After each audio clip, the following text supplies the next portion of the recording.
अक्सर देखा जाता है ना कि जब भी किसी शारीरिक बीमारी के इलाज की बात होती है तो चिकित्सा विज्ञान से एक एकदम सटीक जवाब की उम्मीद की जाती है। बिल्कुल, किसी इंजीनियरिंग की तरह। हड्डी टूट जाए तो क्या होता है?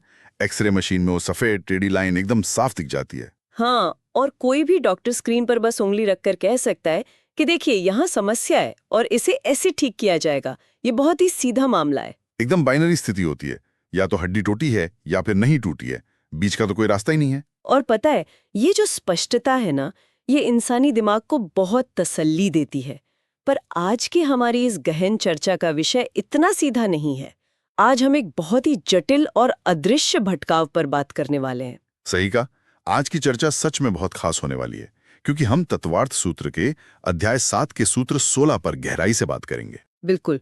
और इस चर्चा के लिए हमने जो स्रोत सामग्री ली है वो एक बेहद विशेष व्याख्यान है। ये व्याख्यान आचार्य श्री उमा स्वामी द्विसहस्त्राब्दी महोत्सव और तत्वार्थ सूत्र वर्ष के पावन अवसर पर आयोजित हुआ था। और इस पूरे आयोजन का श्रेय इंदौर के अमर ग्रंथालय और श्री दिगंबर जैन उदासीन आश्रम को जाता है, जिसके अध्यक्ष श्री अमित जी कासलीवाल हैं और एडमिनिस्ट्रेटर अरविंद कुमार जैन हैं। जी। और सबसे अहम बात यह है कि इस आयोजन को परम पूज्य आचार्य श्री विद्यासागर जी महाराज का आशीर्वाद प्राप्त था। तो ये कोई साधारण जानकारी नहीं है। एकदम। हमारी आज की सारी जानकारी आदरणीय ब्रह्मचारी अनिल कुमार जैन जी द्वारा दिए गए एक बहुत ही विस्तृत व्याख्यान से ली गई है। उन्होंने मैथुन अब्रह्म या कहें कुशील की बहुत गहराई से व्याख्या की है। हाँ, और दार्शनिक और मनोवैज्ञानिक दोनों स्तरों पर। अब देखिए, मैं यहाँ उत्साह के साथ शुरुआत करना चाहूंगी, क्योंकि आमतौर पर जब मैथुन या कुशील शब्द आता है तो हम अक्सर इसे केवल शारीरिक संबंधों के संदर्भ में ही देखते हैं, जो कि एक बहुत ही सीमित नजरिया है ना? लेकिन जैन दर्शन इसे इतनी सूक्ष्मता से परिभाषित करता है कि इसमें हमारे आधुनिक युग की स्क्रीन की लत और डिजिटल भटकाव भी शामिल हो जाते हैं। ये बहुत बड़ी बात है। इसे समझने के लिए हमें ब्रह्म शब्द के असली अर्थ को समझना होगा। समाज में ब्रह्म का मतलब सिर्फ शारीरिक ब्रह्मचर्य मान लिया जाता है। जो कि पूरी बात नहीं है। बिल्कुल नहीं। दार्शनिक स्तर पर ब्रह्म का अर्थ है अपनी आत्मा के शुद्ध स्वरूप में रमण करना, यानी निर्विकारता। मतलब मन में कोई खोट या विकार न होना। सही। तो जो भी कृत्य, विचार या शब्द इंसान को उसकी आत्मा के शांत स्वभाव से भटकाकर हिंसा या दोषों की तरफ ले जाते हैं, वो सब अब्रह्म है। तो अगर कोई इंसान दिन भर अपने मोबाइल की स्क्रीन स्क्रॉल कर रहा है तो जैन दर्शन के हिसाब से वो भी अब्रह्म है। तकनीकी रूप से हाँ। हजारों साल पहले लिखे गए सूत्र में एक शब्द आता है प्रमत्य योगात। प्रमत्य योगात, इसका क्या अर्थ हुआ? इसका अर्थ है प्रमाद या कषाय का योग, यानी असावधानी या लालच के वशीभूत होकर किया गया काम। ब्रह्मचारी जी स्पष्ट कहते हैं कि मन, वचन और शरीर से निर्जीव वस्तुओं के प्रति अत्यधिक राग भी अब्रह्म है। यहाँ आकर बात बहुत ही दिलचस्प हो जाती है। जब मैं नोट्स को पढ़ रही थी तो मुझे सूत्र में बताए गए भंगों की गणना ने सच में हैरान कर दिया। वो 18,000 भंगों वाला गणित? हाँ, मतलब अचेतन यानी निर्जीव वस्तुओं के लिए 720 तरह के दोष और चेतन के लिए 17,280, कुल मिलाकर 18,000 प्रकार के शील दोष। ये तो बहुत भारी गणित है। ये इंसान की मनोवैज्ञानिक जटिलता है।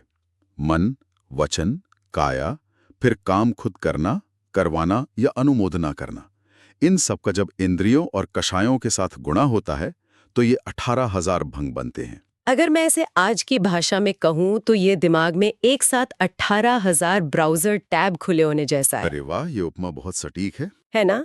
हर टैब एक अलग विचार है और ये सारे टैब बैकग्राउंड में चलकर हमारी मानसिक ऊर्जा, हमारी पूरी रैम को सोख लेते हैं। बिल्कुल।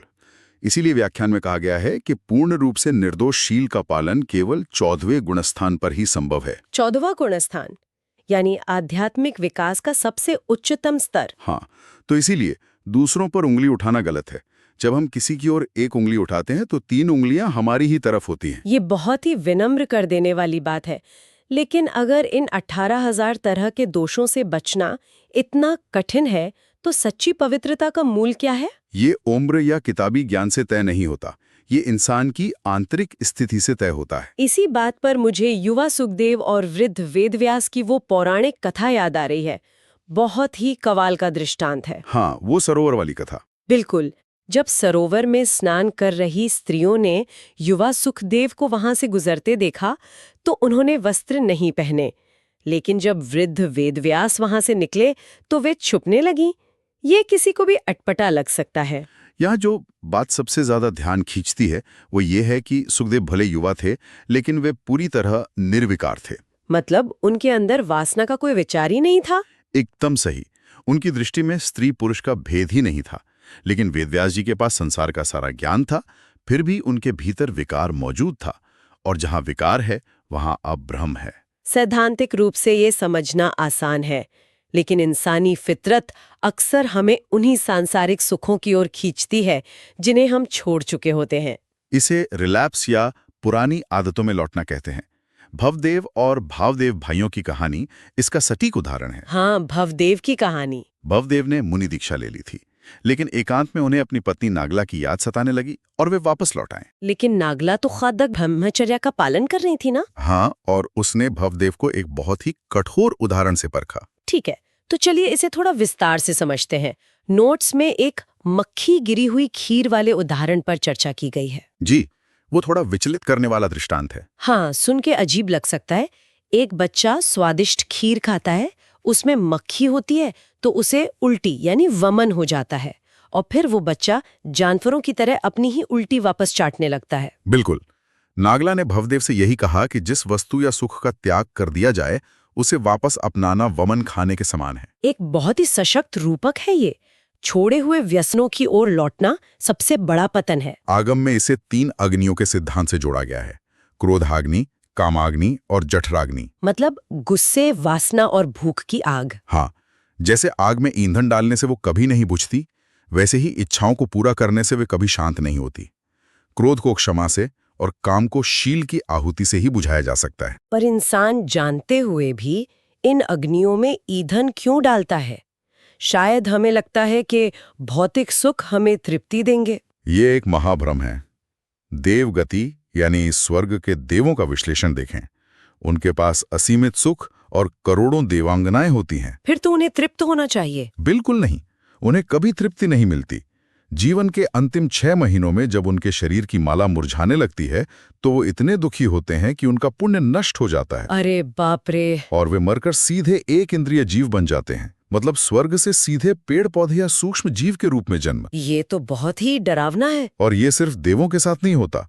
इंसान की दुनिया में चारुदत्त की कहानी इसका जीता जागता उदाहरण है। हाँ, चारुदत्त की कहानी तो पतन का क्लासिक उदाहरण है। उसने कुसंगति और एक वेश्या के जाल में फंसकर सिर्फ 12 साल में 56 करोड़ दिनार खो दिए, और अंत में क्या हुआ? उसे सूअरों के गटर में फेंक दिया गया। यही कुशील और व्यसनों का अंत है। मुझे लगता है आज के समय में ये सोशल मीडिया और स्क्रीन की लत बिल्कुल वैसी ही है। लोग आभासी दुनिया के मायाजाल में फंसकर अपना जीवन, अपना समय नष्ट कर रहे हैं। और अंत में सिर्फ अवसाद बचता है। इसीलिए ये जानना जरूरी है कि अगर सांसारिक इच्छाएं इतनी खतरनाक हैं, तो जो लोग इनमें फंसे हैं, उनके प्रति हमारा दृष्टिकोण कैसा होना चाहिए? ये एक बहुत ही अहम सवाल है। क्या हमें उनसे घृणा करनी चाहिए या करुणा दिखानी चाहिए? इस पर उस युवा सन्यासी और नगरवधु की कहानी बहुत सटीक बैठती है। वो कहानी जहां एक सुंदर वेश्या ने एक युवा सन्यासी को आमंत्रित किया था। हाँ, और सन्यासी ने प्रलोभन में आने के बजाय शांत भाव से कहा, मैं समय आने पर आऊंगा। और वो समय कई सालों बाद आया, जब वो वेश्या वृद्ध, बीमार और बदबूदार हालत में शहर के एक कोने में पड़ी थी। सबने उसे छोड़ दिया था। तब वो सन्यासी उसके पास गया, उसकी सेवा की और उसे मार्ग दिखाया। यह जैन दर्शन की सबसे बड़ी सीख है। पाप से घृणा करनी चाहिए, पापी से नहीं। बिल्कुल। ये दर्शाता है कि सच्चा मार्गदर्शक वही है जो खुद भीतर से भटका हुआ ना हो। क्या बात है! आज के इस चर्चा को अगर हम समेटे तो हमने देखा कि कैसे उन 18,000 मानसिक भटकाओं से बचते हुए हमें आंतरिक निर्विकारता पर ध्यान देना चाहिए। और छोड़े गए व्यसनों में वापस लौटना कैसे वमन खाने जैसा है, ये भी हमने नागला के दृष्टांत से समझा। हाँ, आज के इस सूचना और मीडिया के मकड़जाल में सही शिक्षा और सही गुरुओं का मार्गदर्शन ही हमें बचा सकता है। ये ज्ञान सिर्फ वैरागियों के लिए नहीं, बल्कि रोजमर्रा की जिंदगी में मानसिक शांति पाने के लिए है। एकदम सही बात है। जाते जाते मैं श्रोताओं के लिए गहरा सवाल छोड़ना चाहूंगी, जिस पर आज हमने ज्यादा बात नहीं की। आज की जो ये आधुनिक दुनिया है, ये मूल रूप से हमारे भीतर के उन्हीं विकारों को ट्रिगर करने के लिए डिजाइन की गई है। एल्गोरिथम का माया जाल। बिल्कुल। तो ये सोचने वाली बात है कि क्या इस प्रमत्त योग के दौर में पूरी तरह से समाज से कटे बिना निर्विकार रहना संभव है? जरा सोचिए, कल आपकी जिंदगी में एक डिजिटल फास्ट या मानसिक उपवास कैसा दिखेगा? इस पर विचार जरूर कीजिएगा।